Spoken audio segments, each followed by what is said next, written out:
So, thank you for being here. It's great. I'm seeing so many familiar faces from like our digital teaching in the last years and some face-to-face current students. So friends, EP friends. So thanks a lot for joining. And yeah, other people will join later perhaps, but I thought it was a good idea to start with this at some point. So as always, as all the years, I will start with a couple of slides on EP. Alumni are always curious to know what's changing, what's new. Then, as always, we will have our keynote speech from Paul, and we will conclude with 4 alumni that will talk about their experiences and what the EP represented for them. And as always, we have then networking session later on that way. Yeah, fantastic. Okay, so that's another important component of this successful event. So I will use this one. Let's see. Yeah. So welcome back again. The outline, we have discussed this already. So just to highlight that Paul will discuss about COP26 and like the role of nature and circular economy within the COP26. And then we will have our alumni panel with Q&A and some closing remarks. So there is space for questions as usual. I didn't mention this, but as always, it will be there will be room for discussions and debating a bit in perfect EP style. Some news. So in the last 3 years, COVID, as you know, last year it was basically full online. Some of you from like last year cohort know how hard was it.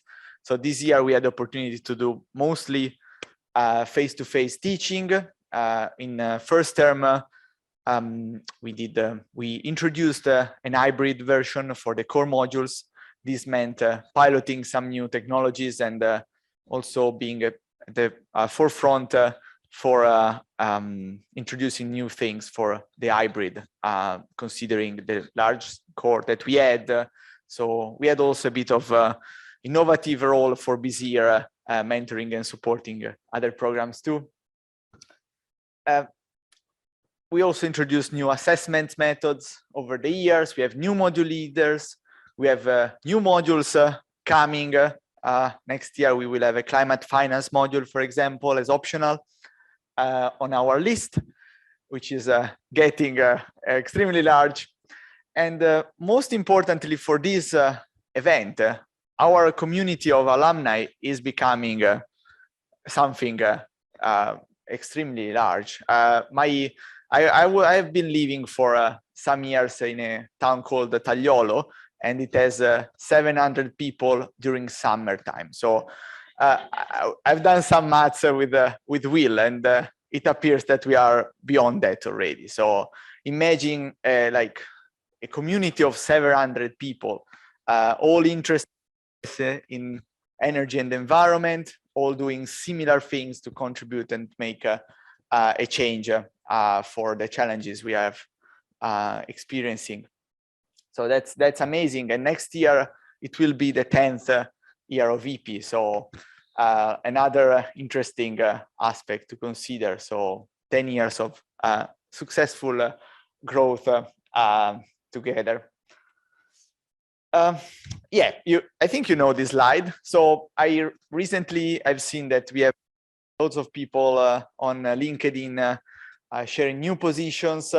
Vivid Economics, I've seen many alumni joining Vivid recently. The important bit of this slide, you cannot read it. It's there. So we do have 700 alumni, more or less, but our LinkedIn group is just 250. So I don't know if you were aware of this. Probably for self-selection bias, the ones that are here are keen to know more about EP and are already there. But if you are not there, please do. We can try to enlarge the LinkedIn group. Yes. EP group. Yeah, EP group, I think. Yeah.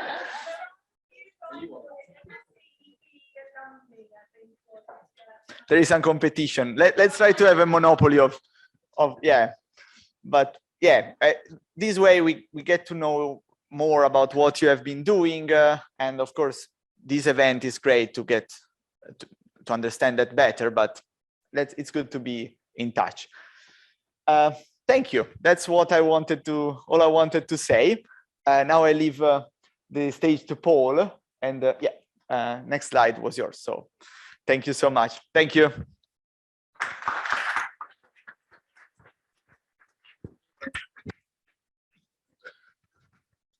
Well, it's fantastic to see so many people here. We'll have to get a bigger room.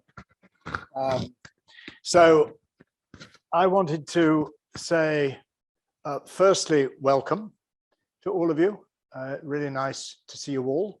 Secondly, I want to give an advertisement because Catherine's module on business and sustainability has been so fantastically successful that we're hoping that we're going to get approval from UCL to set up our own masters on business and sustainability from 2023. So if any of you just feel that you're absolutely addicted to master's programs at UCL, we would love to see you all back here. I've spoken to at least one person who's coming back here to do a second master's to tool themselves up for the future. So I thought I would just mention that.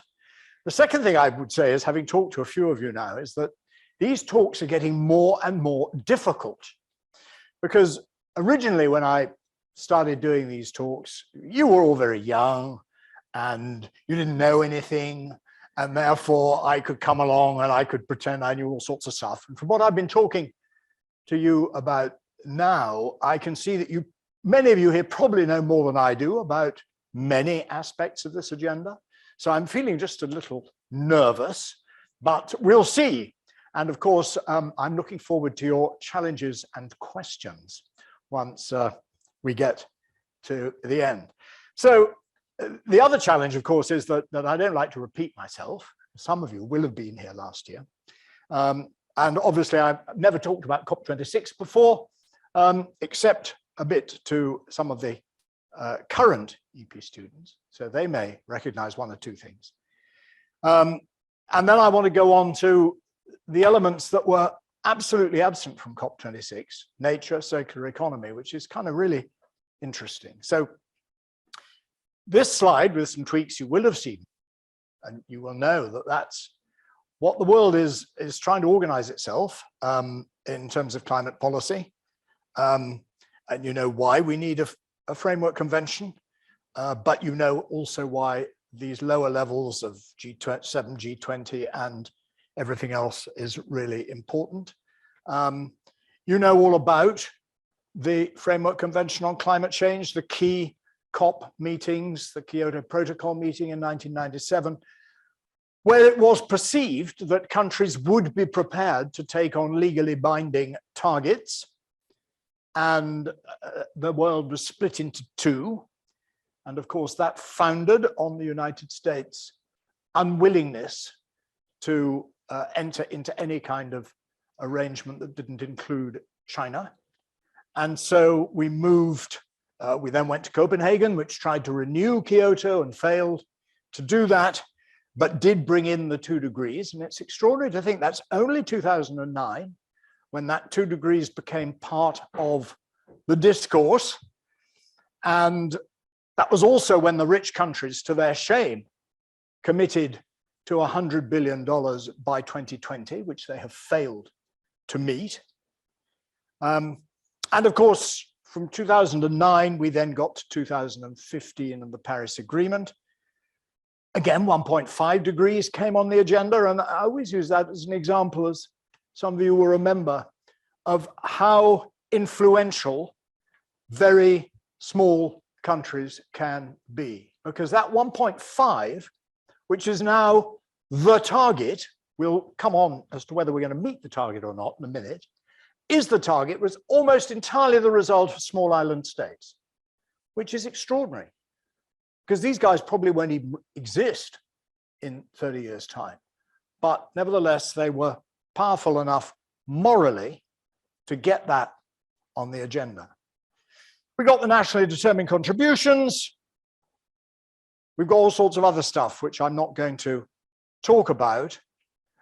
But unfortunately, this is the latest gap, at least the gap at 2020. And you can see that we are a long way from both 2 degrees and 1.5 degrees. I mean, like tens of gigatons away in terms of the commitments that countries have made. So that was the context in which this country had to organize the COP. And before the COP, this was the slide that I put up, I guess, to this year's EP students. What did the COP26 need to do? Well, obviously much stronger NDC commitments. Get that $100 billion on the table. Get this emissions trading business sorted out.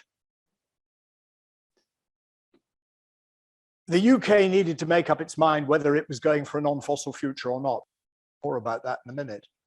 I spent my summer, last summer, a large part of it preparing the evidence and giving the evidence, the public inquiry on the Cumbria coal mine. It still strikes me as absolutely extraordinary that the UK should be thinking of opening a new coal mine in 2022. Of course, it's not a thermal coal mine, so it won't be used for power generation, but it is metallurgical coal, so it would be used to manufacture steel.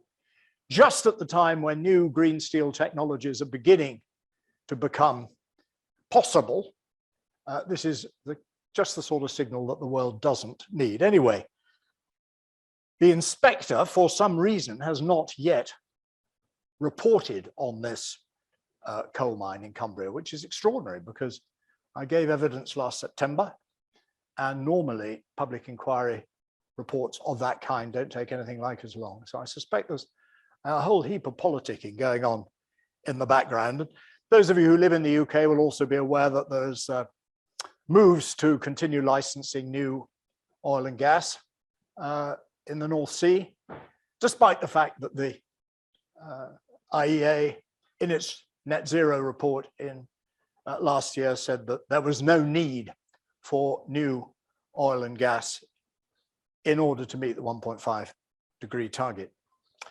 So, and then we come to the final bullet point, which is, which I'm sure many of you know, because actually for many of you, this is already paying your salaries, that climate mitigation and low carbon technologies are a huge opportunity. Again, some of you may be aware in this country that we've been blessed largely with consensus about the climate change issue in the UK. Climate change 2008 was passed practically with no contention in the House of Commons. But there is now a group of Conservative MPs and Conservative people in the House of Lords who think that net zero is too expensive. And so they're busy trying to stir up the kind of stuff that we see in the United States, making it a kind of culture wars type issue. And there's even Nigel Farage of Brexit fame or notoriety calling for a referendum on net zero. So it's going to be an interesting time. And it is quite extraordinary because the economics of net zero looks pretty straightforward. And sure, it's not free, but when the Climate Change Committee says it might be 1% of GDP, and I'm pleased that all of you will know what that means, 1% of GDP, kind of, you'd have thought survival was worth 1% of GDP, but it seems that this group not. So that's the kind of the politics. I'm going to skip over what the UN can do. I've asked quite a lot to speak to the United Nations Association in the UK, which is wondering what it's meant to be doing on this issue and others. Overstretched, underfunded United Nations is close to breaking point. I think we probably know that. It urgently needs a reinvigoration of its founding mandate. And the appalling things that are happening in Ukraine at the moment, of course, bring us to see that its peacekeeping powers are very, very limited at the moment. This slide comes from a really good publication on the industrial opportunity of net zero. It's called Mission Possible, and it comes from something called the Energy Transitions Commission. And it shows that we all have a role to play. So we're all on these, this one in the, down here, the buyers, except that you guys are in all sorts of other ways here, investors and policymakers and harder to abate industries and energy companies and that. And so there's everything to play for and lots to do.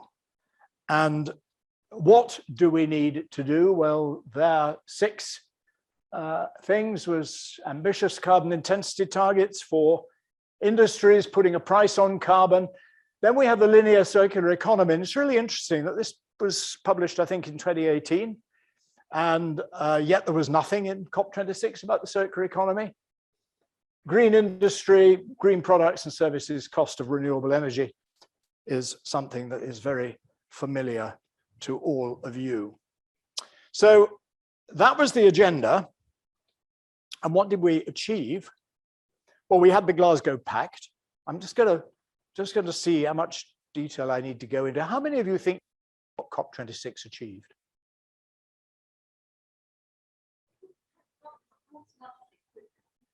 Right. Well, that's really interesting. Okay. Well, I'm going to go into a little bit of detail in that case. I feel a bit more confident about that then. I mean, the good news is that net zero commitments now cover 90% of global emissions. So I'm going to say that again. Net zero commitments now cover 90% of global emissions. I mean, that is extraordinary. 5 years ago, that would have been completely inconceivable.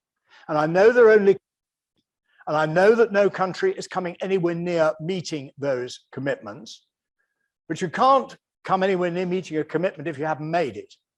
And the fact that those commitments have been made is important. Okay, they're not all 2050, China 2060, India 2070. Where will this take us on temperatures? Well, you've got a range of estimates up there. The most optimistic is 1.8 degrees, and I think that was the International Energy Agency's assessment. If all the NDCs are met, all the net zero commitments are met, and if all the pledges that were made at COP26, which I'll come on to in a moment, are met, then we might keep it to 1.8 degrees. Now, again, in itself, that's extraordinary. We won't meet all those things, of course, because life isn't like that, but nevertheless. And the pledges, declarations on forests and land use, I mean, the thought of the Brazilian delegation coming to Glasgow and saying that they're going to stop deforestation when President Bolsonaro was explicitly elected on a manifesto of intensifying deforestation was a bit surreal. And of course, we haven't actually seen anything in Brazil that looks as if deforestation will be stopped, but nevertheless, the pledge is there. The global methane pledge may mean more something. There was fascinating stuff in a newsletter recently I read about 2 satellites being launched at the moment that are going to provide much better mapping of methane than we've ever seen before. And methane is a really big potential win, because if we can reduce methane emissions, that is a very good short-term way of slowing down global warming, because methane disappears from the atmosphere after a relatively short period of time. And then there's this language thing on phasing down unabated coal power. What the difference between phasing down and phasing out is, I'm not quite sure, but there seemed to be a lot of excitement about that language at COP. I suppose you can phase down exponentially and therefore never quite get out, but nevertheless, it amounts to much the same thing. And then this marvelous, this marvelous language that was introduced by the G20, first of all, about phasing out inefficient fossil fuel subsidies. Now, no economist I know has ever identified an efficient fossil fuel subsidy, but you can imagine that this is just the kind of weasel words that we get from politicians who feel that they can't go the whole way at this time. We did get the emissions trading agreement, so Article 6 is now there. Climate finance by 2023. Loss and damage, not a lot of anger in developing countries about the failure of rich countries to think about any way at all of compensating low-income countries for the enormous climate damages that they are already suffering. This Glasgow Financial Alliance for Net Zero, which was fun, and all the headlines, 130 trillion, which of course makes people like me, I can't even imagine what that sort of number means. But of course, it's not the money that is committed to low carbon stuff. It's just the money that is in the bank of these various financial institutions. But there was nothing on nature and circular economy, and I'm going to come very briefly onto those now. So many of you will know that I'm on the UNEP's International Resource Panel, so I spend quite a lot of my time these days thinking about resources, and they are the foundation of everything we do. And that's what they are, basically. The four that we see, as you will remember from your material flow analyses, are biomass, fossil fuels, metals, and non-metallic minerals, but land and water are probably even more important. And well, we're using more and more of them. We're working at the moment in the International Resource Panel on the Global Resource Outlook 2023. These slides come from the Global Resource Outlook 2019. And again, the data are truly mind-boggling. So 50% of global climate change impacts come from the provision of resources. That's before you burn the fossil fuels. That's just digging all these resources out of the ground, processing them. Obviously, biomass, agriculture, a very important part. 90% of all global biodiversity loss comes from mainly agriculture, but resource provisioning, etc. It's incredibly unequal. So again, you're all familiar with that on from the course here. So that 13 times resource use per capita in rich countries to low-income groups on the World Bank ones, and similarly with environmental impacts. So we don't seem to have got a handle at all on this inequality business in policy terms. So this just shows you the land use related biodiversity loss, the water stress, and it's perfectly clear to me that there's no resolution to the climate crisis without tackling this kind of the crisis of nature as well. One of the extraordinary things in this slide is to see that in terms of domestic material consumption, the upper middle income countries, so this is the little baskets here, are now larger per capita than in the high income countries. Of course, that's mainly China and the extraordinary material intensive nature of Chinese development over the last few years. Of course, if you look at footprints, in other words, we look at the consumption-based indicators, well, the rich countries are still very considerably bigger than the poor countries. And you can see that between 1970 and 2017, low-income countries haven't increased their material use at all. So I'm aware that I'm just going to skip over a few countries, a few slides. I don't think that on current trends, 2060 works at all. So this was our current trend scenario in the International Resource Panel. I can't imagine a world with double the global material extraction, 43% increased greenhouse gas emissions from today's level, 20% area of agricultural land, pasture land, deforestation for a further 10%, and other natural habitat by 20%. That I don't think that world is going to work. So you will know that the solution to that is decoupling. And you've seen something like that slide before. of somehow finding ways of reducing impacts in absolute terms, reducing resource use in relative terms, and that means rich countries reducing them in absolute terms, and somehow increasing our well-being. We did a towards sustainability scenario that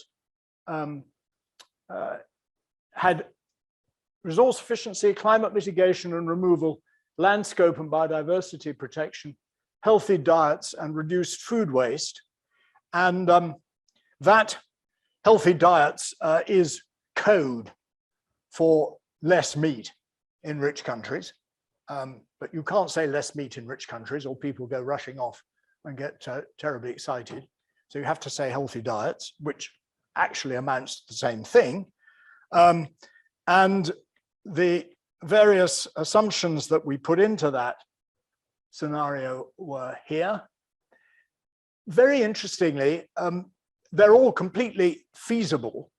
We could kind of do all this stuff on resources because we use resources so absolutely inefficiently at the moment, and we recycle them to such a small extent. We know the climate mitigation removal policies very much. Landscape biodiversity protection are more difficult because that involves tackling agriculture, and agriculture is really tough.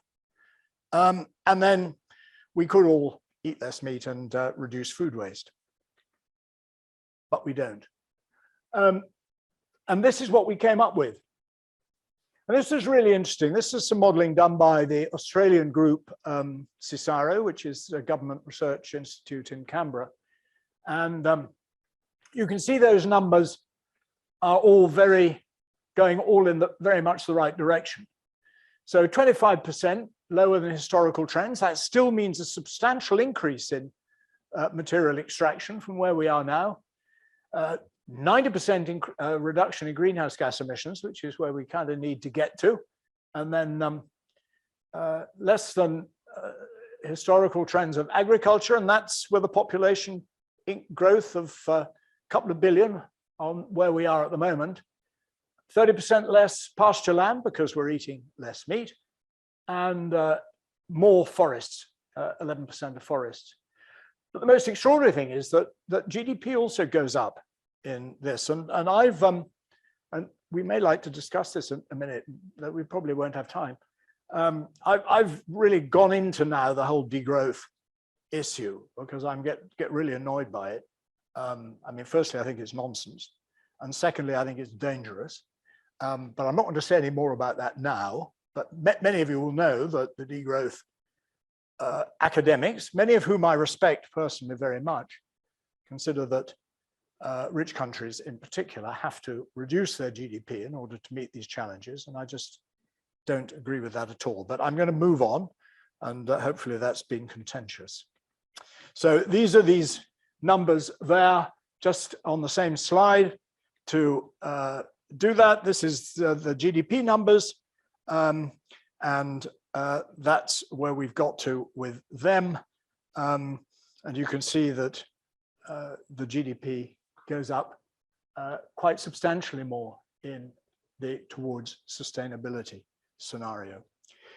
I've got, as you know from my lectures, I've got lots more slides, but I'm going to leave it there. Leave it there because I've talked for long enough, and already longer than I told Lorenzo that I was going to talk for. So I think that we do have some time for questions. Let's say a couple, perhaps. Couple. Okay. Yes. Just remind everyone of your name. How do you incorporate the application for Ukraine? Well, that's a really good question. And I guess my first answer is that depends how it ends. I mean, it will end, but I mean, it could end with a nuclear bomb on London, let's be clear. And that would be quite an end. So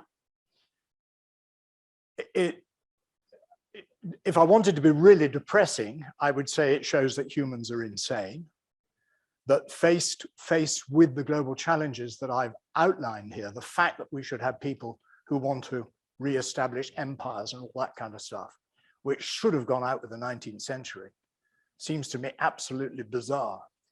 But that seems to be part of the human condition, that we like to do that stuff. And we better get out of that habit, because otherwise we won't get to 2060 or anything like that in any kind of shape.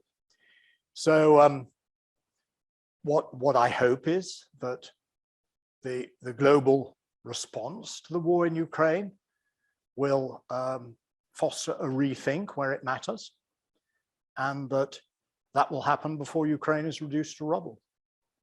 But we've seen what happened in Grozny, we've seen what happened in Aleppo, and the pattern seems to be set for a repeat of that. So yeah, affects me a bit personally. I had a dissertation student last year who was Ukrainian, and yeah, so I can't imagine what he's going through now. Thanks for the question. Yeah. I'm curious, the role of mental health is actually directly public things, climate change, energy. I mean, I had your class 2 years ago, and because a lot of my colleagues are very passionate about everything to do with decarbonization, climate change. I'm interested to know your insights, also in light of the movie Don't Look Up, and how you see people reacting to the urgency that I describe personally as quite frightening, because 20 years ago, as you say, there was a very niche community who was aware of this. Now people who don't care about this are aware of this, because it directly affects their supply chain, it directly affects their well-being, their agriculture, their food system. I'm interested to know your perspective on mental health when we talk about this. I'm not sure that I'm a good person to ask about it. In the sense that I've become an incredibly rational person, which I guess is how I try to cope with this stuff. I mean, academics are meant to be rational anyway, but that's been a way in which I've tried to protect myself, and how I've managed to do this game for 40 years. You know, because I've been seeing this coming for 40 years, and I've been talking about it for 40 years, and people have just not done anything like enough. Not nothing. We're in a quite different place now than we were 40 years ago. But I think you need the sorts of insights. I'm not surprised that Lorenzo's been publishing about this, because he's right into behavior and stuff. And obviously behavior comes from something that is not necessarily rational. I mean, you know, rational behavior is one aspect of our daily lives, but there's plenty that's not rational. And that's really what behavioral economics tries to understand. I definitely find it really difficult to understand why people are not, firstly, more activated by these issues, and secondly, not, you know, don't grab the opportunities for them, because there are so many opportunities now, you know, to do with renewable energy and all that kind of stuff. But, you know, on the well-being agenda, which is something that I've also now started to get into a bit, which is a bit related to the mental health thing. When you look at subjective well-being surveys all around, very, very low on people's perceptions of what makes them happy is the environment. Absolutely, it's not there at all. You read Richard Layard's book, Happiness, where's the environment in happiness? You look at Paul Dolan's work at LSE on well-being and all these well-being surveys and all this kind of stuff. Environment is either not there or it's perceived to be a constraint, you know, as in the ecological footprint. It stops you doing stuff that you really want to do, instead of perceiving it as absolutely the fount of everything to do with being human. And I just don't know how one can get that mental mindset shifted, because I think there would be, so, you know, it would be very good for one's mental health if one was to perceive that actually, you know, I mean, all the stuff that we used, Yeah. So that's, I think you're probably going to have to talk to other people about that and get a better answer than me. One more. There was another one. Yeah, these people. I was going to ask, I mean, you know, your kind of slide showed the ambition. I mean, that all looks fantastic, but the reality of what we need to get to is such a gap. So how are we going to do that? You know, transition from a sort of government and all the other sectors within the economy. And where do you see real traction? You mentioned innovation. Well, I mean, the first fact is that renewable energy is now cheaper than fossil fuel energy in most countries of the world. It's not easy to build, and there are all sorts of skill issues and capacity building issues that are necessary there, and governance issues, and you can look at the different rates of interest. But the fact of the matter is that Donald Trump was not able to resuscitate coal in the United States over 4 years. That's really what he wanted to do. Remember, I dig coal. That's what he said before he was elected, because markets don't dig coal anymore. And there are all sorts of reasons for that, but renewables is one reason. And in the US, what are they investing in? Renewables. So where you have functioning markets, renewables will do it. Lots of the world doesn't have properly functioning markets, including the UK there. I'm thinking of Michael Grubb, you know, sitting at the back there with, you know, he's working very hard on the electricity market in this country at the moment because it's completely not fit for purpose. You know, renewables provide 60% of the electricity of this country at some, well, renewables plus nuclear. And yet all that has to pay the price of gas because of the marginal cost stuff. Well, I mean, clearly we should have been able to do better than that. And that's profoundly unsustainable because we could get to 90% renewables and nuclear, and that last 10% of gas would still set the price. And we would all therefore all be paying, or that 90% be paying the full price of that, because that's the way the market works at the moment. So there's all sorts of those kinds of issues which need to be sorted out. The nature issues are really difficult. And the nature issues are, we haven't even started really. You know, when you look, not one of the Aichi targets in 2020 under the Convention on Biodiversity, not one was met.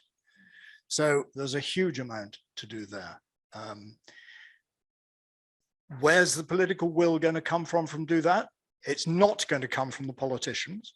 The politicians will do it when they're dragged screaming into it, either by markets or by civil society.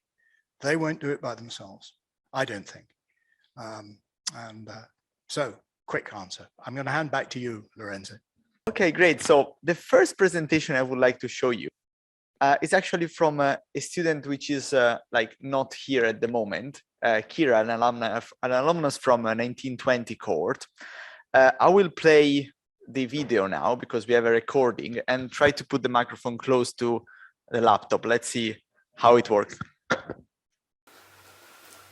Hi guys, I'm Kira from EPE class 20. So glad to see you through this video. Well, actually COVID-19 happened during my UCL journey. So I was back to China in March 2020.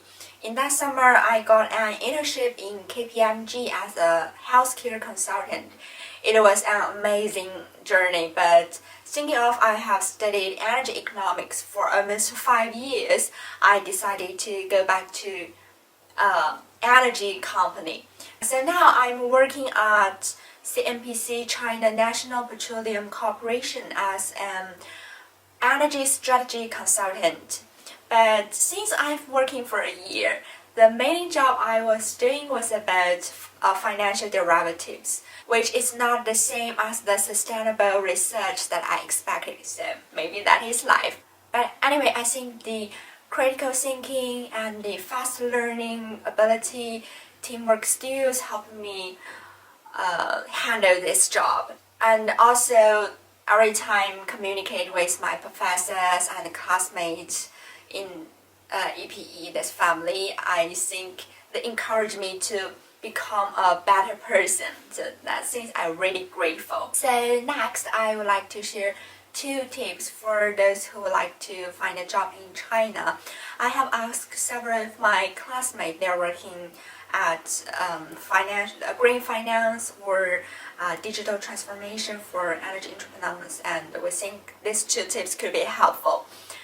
So the first one, and all of us think which is quite essential, is to find more internship as much as possible, because during the interview for the full-time job, most of the candidates all have great academic background, but the internship experience could be a plus for you. We think 2 or 3 stage of internship experience will be more competitive. Besides, it's also a good opportunity for you to find your real interest. Especially, you know, it's under big pressure if you work in Beijing, Shanghai, Guangzhou, or Shenzhen. So why not doing something you really like? Also, internship is a direct way to know the job detail, what you will do, and the relationship between your colleague. So, for example, if I knew that our company would work overtime so frequently, I might not have chosen this job in the first place. So anyway, the second point is to gather information for the full-time job as early as possible. Well, I don't really want to sell anxiety, but it's not earlier to prepare now because there isn't much information related to our major. It really takes time to find some useful job details.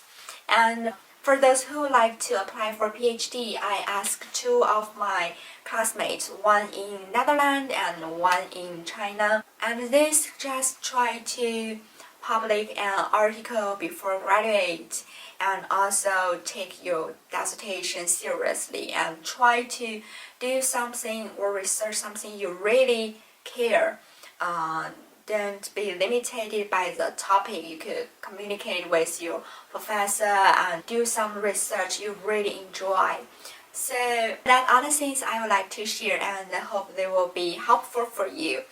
And studying at the UCL is the most memorable things in my life. So please enjoy the rest time in the EPE family. It's a wonderful major.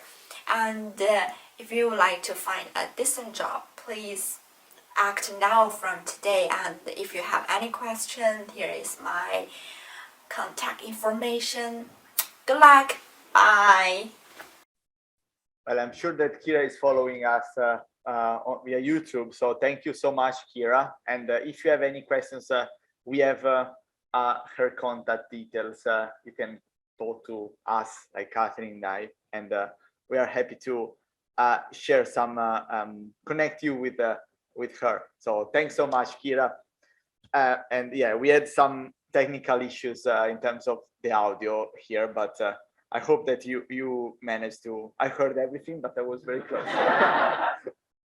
So okay, great. And now we move to like in-person presentations, and we have 3 speakers on campus. We have Richard, and we have Gaia, and we have Hans. Thank you so much.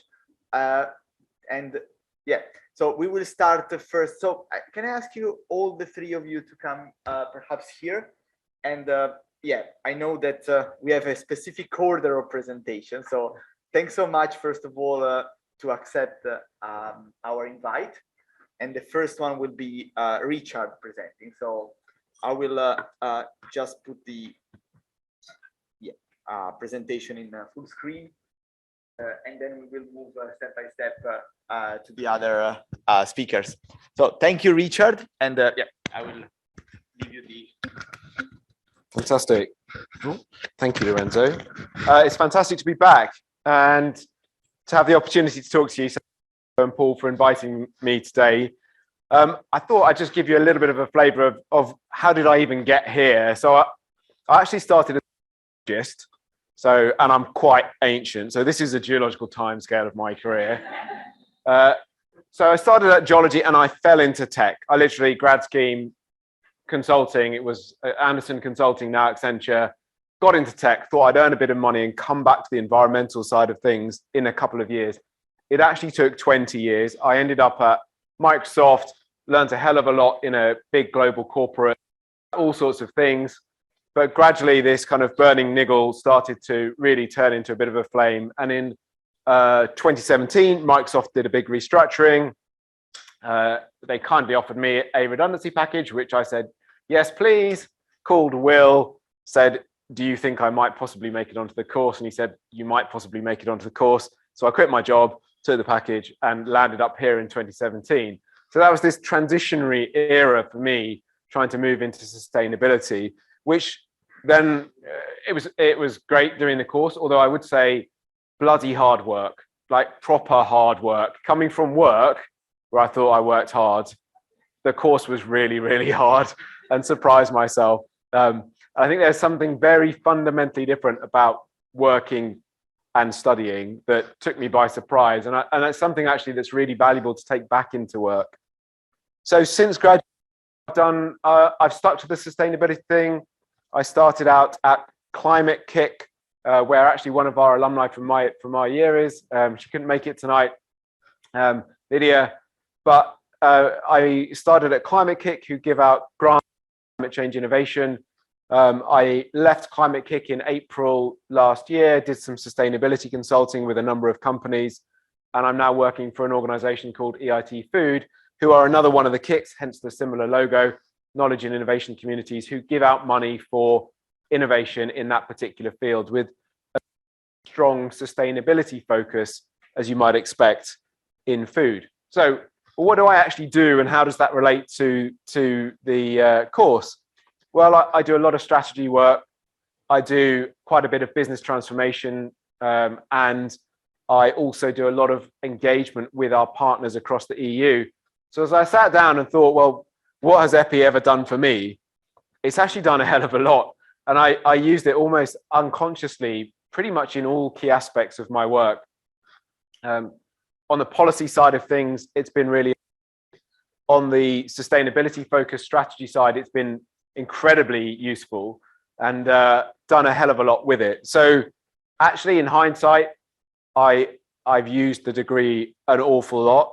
I think going into the degree, I had no idea I would use it this much, to be blunt. Preparing for work. What does EPI do for you? Well, first of all, it immerses you in a subject in a way that you really struggle to do at work. So it would make the most of that to really immerse in the sustainability agenda in many different ways. There was an element of direct application of ideas. So who can name this diagram? Come on. Will would be ashamed. Gills, there we go. Will would obviously give you the prize. But actually this diagram appeared in the theory of change, well, the reference to it did, in Climate Kick. So this concept actually underpins Climate Kick's theory of change for how to drive systemic change in the climate arena.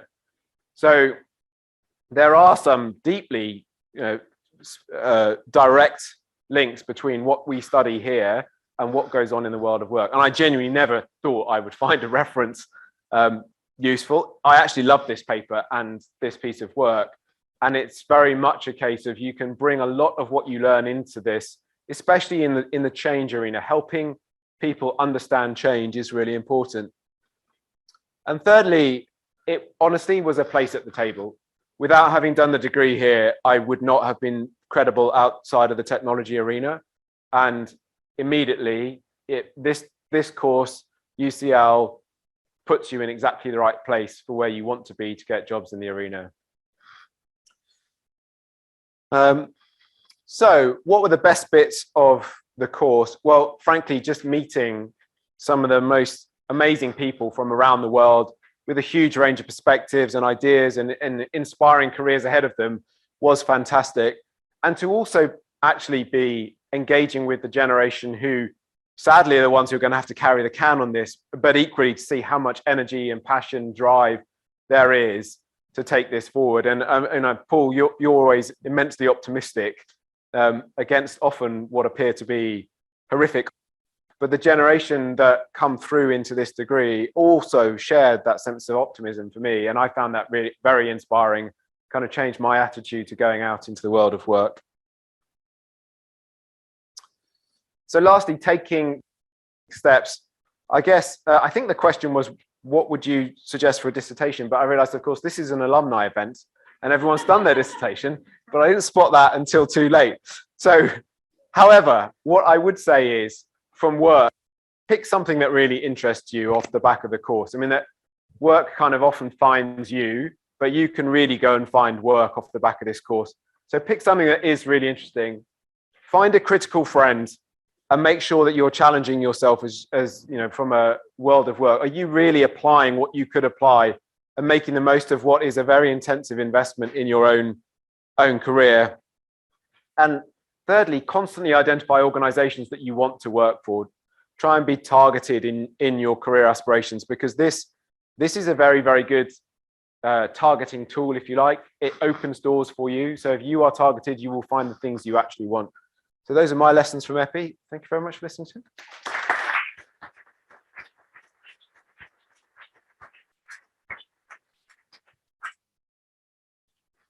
Oh, yeah.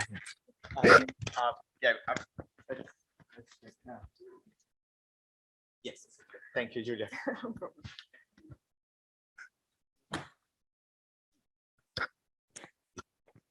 Hi everyone, and it's a pleasure to be here. I'm from the 2016 to 2017 class of EP, so it's been quite a while, but yeah, great to be here. And so I thought I just pulled together a couple of slides, background, a few more information on my current role, and key points in terms of what EP has given me to get to the current role. In terms of background, oh, sorry.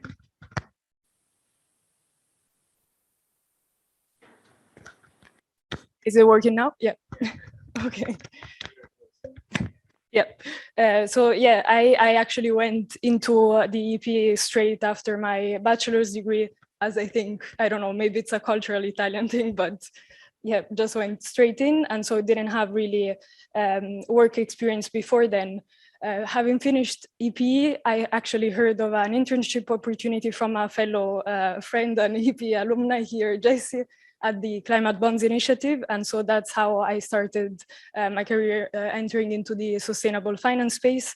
And Climate Bonds Initiative, they're an investor-focused not-for-profit. Their key role is basically to try and grow and promote best practice within the green and sustainability bond market. After that, I wanted to get a bit more of a build a bit more knowledge of the different sectors. So I went into consultancy for a couple of years, and finally I recently left and joined Affirmative Investment Management 6 months ago, where I am within the sustainability team as a research analyst. And so a bit more about Affirmative. We are quite a small with just above 1 billion assets under management, and we're exclusively focused on investing in impact bonds, so green social sustainability bonds mainly, but also trying to deliver competitive financial returns. And the firm is really structured around these two objectives. So basically we have a sustainability team that sits right next to the credit team. We do our own analysis beforehand on the issuers and on the bonds coming to market. We reach a conclusion independently from each other as to whether the bond actually can go into our investable universe. And then the portfolio managers do their thing, look at the bond universe, and they decide and pick how to construct the portfolio from that. And then to evidence the financial returns, of course, the portfolio managers do that on a regular basis, but then the sustainability team on an annual basis produces an impact report to basically try and show what environmental and some social impacts that our projects have achieved. And just to summarize very quickly this slide, this is basically summarizing the key criteria that both sustainability and credit look at during verification. But from a sustainability standpoint, there are two key categories. So we look at the use of proceeds of the bond. So what is it financing? How are the proceeds being managed? What KPIs will they report? And then we look at the issuer and the classic, let's say, environmental, social, and governance pillars, what policies they have and what performance they have achieved in the past and currently. So I think I will skip this slide because it's a bit too in detail, but yeah, in terms of key value of EP, I think this has been said before way better than I will express it, but I think especially within the sustainability finance sphere, we are not really subject experts because there's a lot of topics going on within sustainable finance, but what we really need is a good understanding of broad topics, and that will then enable us to do research to reach a decision in the end. And I think all of the courses of EP really helped me, let's say, build that basis to then go and do the research. And yeah, of course, the network, I think, is something invaluable for someone who didn't have any work experience before. I think it was really valuable to understand in this huge arena of sustainability, what are the different opportunities. And yeah, I think we get that from faculty, from guest lecturers, and in particular also from fellow students who have like an extremely diverse and interesting background. So yeah, that's all I wanted to cover.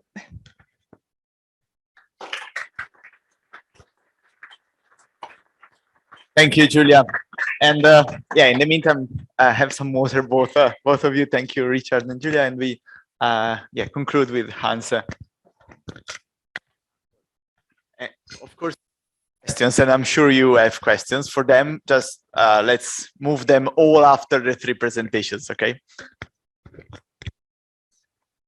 Might as well just hold it. Hi everyone. Happy to have the chance to be presenting here. I'm Hans Nestman, technical officer at CDP, one of the students from just last year. So my work history is a little bit shorter, but that's okay. So just going to give kind of a flavor of how I ended up at EP, what I've been doing since, a couple thoughts of what I most enjoyed, what I've noticed helped me most in my current role, and just a couple hopefully useful thoughts for the current students who are here as well. So again, I, like Julia, came straight from my undergraduate to the program. I did just economics, international relations at Aberdeen.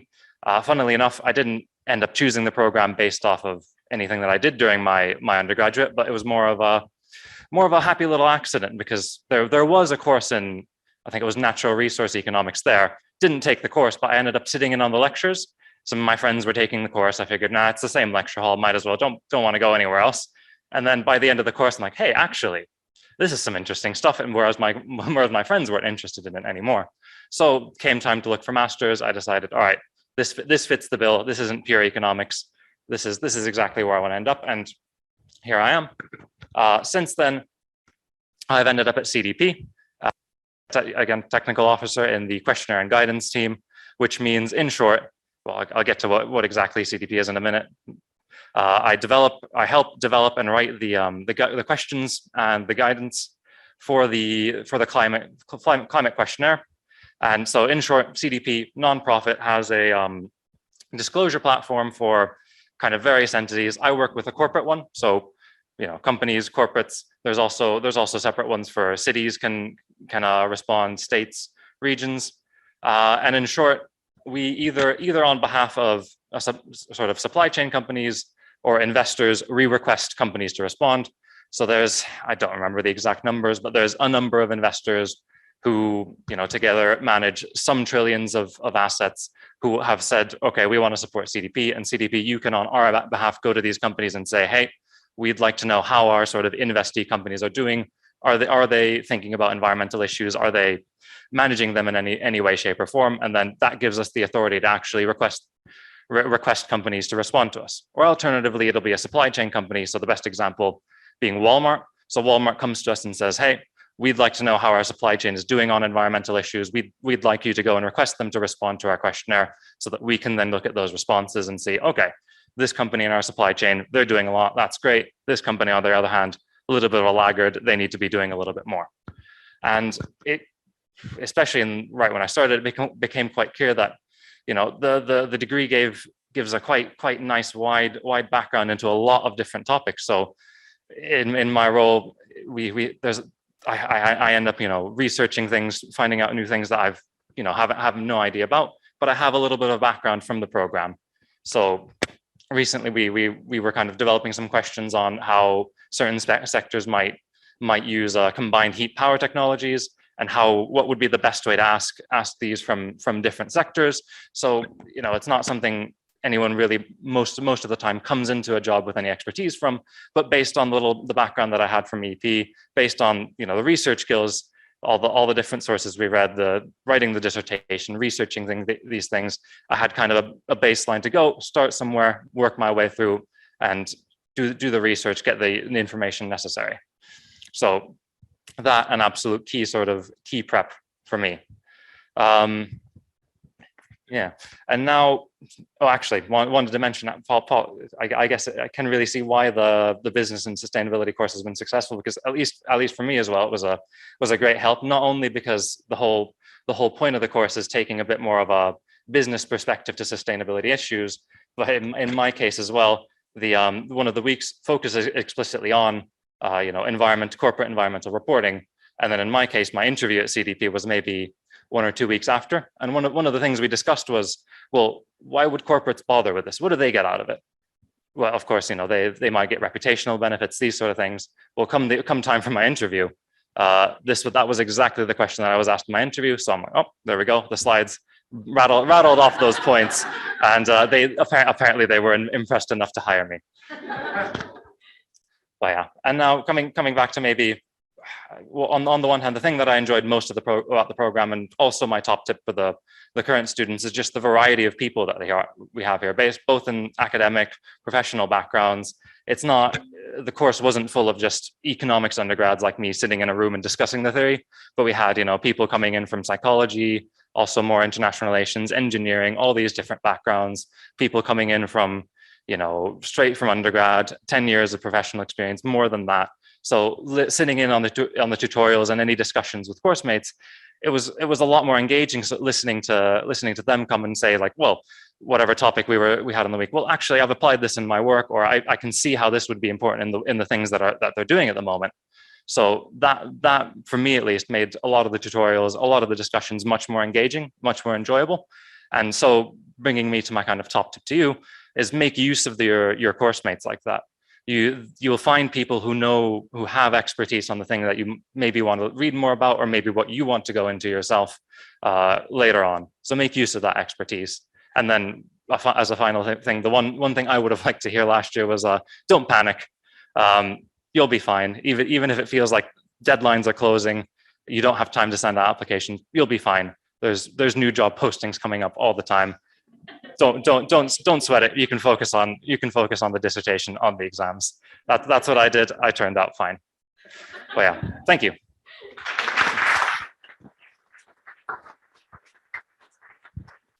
Thank you so much. Do we have any questions for our panel? Yes. Thank you very much, both like all of you. I really enjoyed the presentation, and I think it's really insightful. I do have a particular question for the lady. Sorry, I didn't catch your name because I was busy writing down notes. Julia, thank you for the reminder. Because I'm also working in portfolio analytics, so I'm very interested when you mentioned about portfolio management. I'm wondering whether you are using any ESG indexes for benchmarking, or what kind, like what vendor you are using for that, and what's your view for them? Because I know a lot of factors are very hard to quantify in industry. For example, biodiversity, like how do we quantify those things? Like I would like to know your perspective on the ESG indexes specifically. Thank you. Thank you. Thank you. Very interesting question. So I guess in terms of benchmarking the whole portfolio, we don't use ESG indices. Basically, the portfolio managers do that based on the best index for that specific portfolio. But in terms of verifications, etc., what we try to do is basically try to look at different thresholds for different technologies to determine whether a specific technology or process is best practice, is green enough for us, these sorts of things. For example, the EU taxonomy is one point that can be taken into account. It's not the ultimate reference for everything. We all know that there are many flaws in that process, but yeah, we just try to identify reference points that we can then assess the projects against. I hope that sort of answers the question. Thank you. Thank you for the question. Yes. I'm Jessie. I'm from 2016, 2017 with Julia. My question for you guys, first of all, thank you. Great presentations. What were all of your dissertations, and do you find that they fed into what you worked on following EPI? Thank you. Richard. Yeah. So I'm a bit nervous because my dissertation was with CDP data, and Carol helped me get all of that together. So it was all about climate risk, and basically the question, is anybody actually doing anything about it, or are they just enjoying reporting it? And sadly, the answer was they're mostly just enjoying reporting it, but it was actually really insightful to then have that as a conversation in discussions and interviews. So yeah, it absolutely was useful. And certainly as I got the wrong end of this stick, the tip was pick something interesting for your dissertation that you actually can then use in a conversation. So yeah, I guess I have used it tangentially. My dissertation was on mobility as a service, and I did it with Maria Kamarjani, who was one of our lecturers, and she also has a whole research group going on that topic. So I think it was really interesting for me to basically be a very tiny part of that research group in terms of then applying it to the role. I think, yeah, it's an interesting concept in terms of, yeah, shared mobility, but then the specifics didn't really apply that much, but still very interesting. Yeah, so in my case, I ended up picking one of the departmentally suggested topics on basically a literature review of socio-technical transitions modeling. Not something that I had a personal deep passion for, but was sort of interesting enough to work and get a dissertation done. But funnily enough, it hasn't quite come up so far. At least I'm still waiting.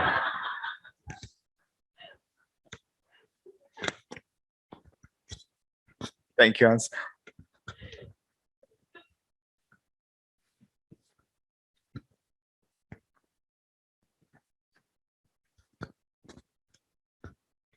Hello, everyone. My name is Amanda, and I work for the Climate Bonds Initiative.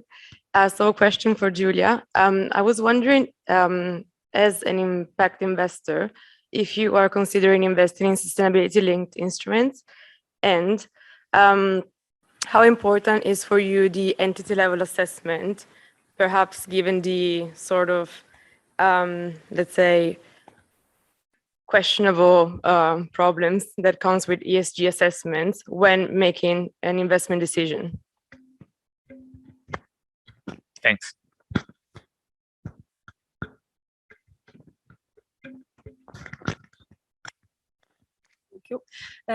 Yeah, so we don't actually invest in sustainability-linked bonds. For anyone who is not aware of what they are, they're basically general purpose bonds, but their structure and the financial returns and are basically linked to specific triggers. The classic example is step ups or step downs on coupon payments based on whether a company reaches certain KPIs.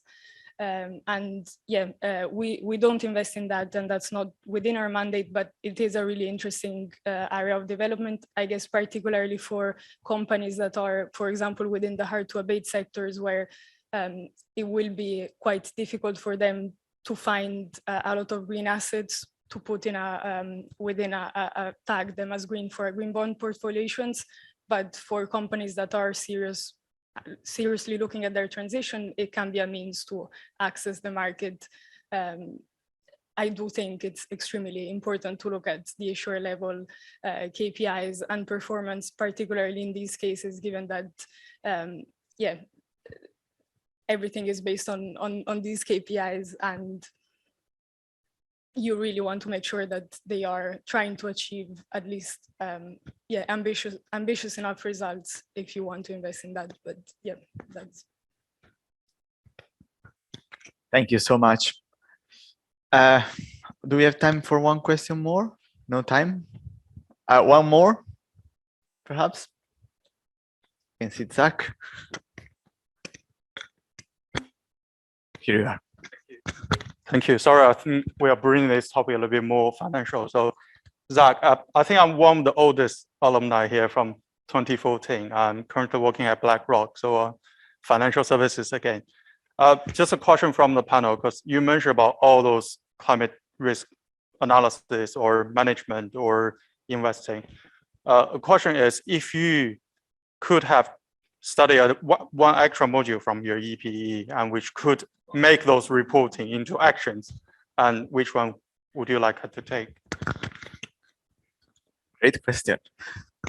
Let's hear from our panel. Tricky one. I would say climate finance seems like a very relevant one, or physical risk as well would have been very interesting. It's a lovely question. I would have gone with the behavioral economics in that I'm not coming back for another degree, I have to say, because there is this gap between thinking and action. And I would have been fascinated to just understand how do you help people bridge that gap, and actually kind of JFDI now, it's crack on. Yeah, I might second the behavioral economics one as well, or really personally, maybe the developing countries when I forget the exact name of the course, because that's at least in my case, it's a bit of a gap. Don't really know too much, and that I think is still important.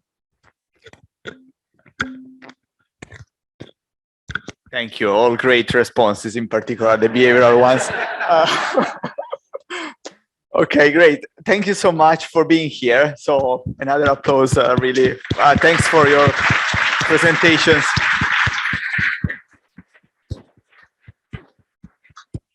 And I would like just to conclude thanking all the alumni. We are doing these kind of events thanks to you mostly, but also in the last years we had tough years from a teaching perspective that were very resource intensive and requiring us to change things rapidly, and this wasn't going to be possible without alumni. So alumni have been deeply involved in our teaching in the last year. So this year we had program assistants like Mallory or Claudio, loads of module assistants that were actually alumni from last year or 2 years ago. So you do come here at the EP event, you do bring us topics for dissertation for new students, we support our teaching. So we are very happy to have this community that is getting bigger, and of course, as Paul was saying, is developing in all the ways across the year. So thank you all for coming, and I will see you later in the other room for networking. Thank you so much.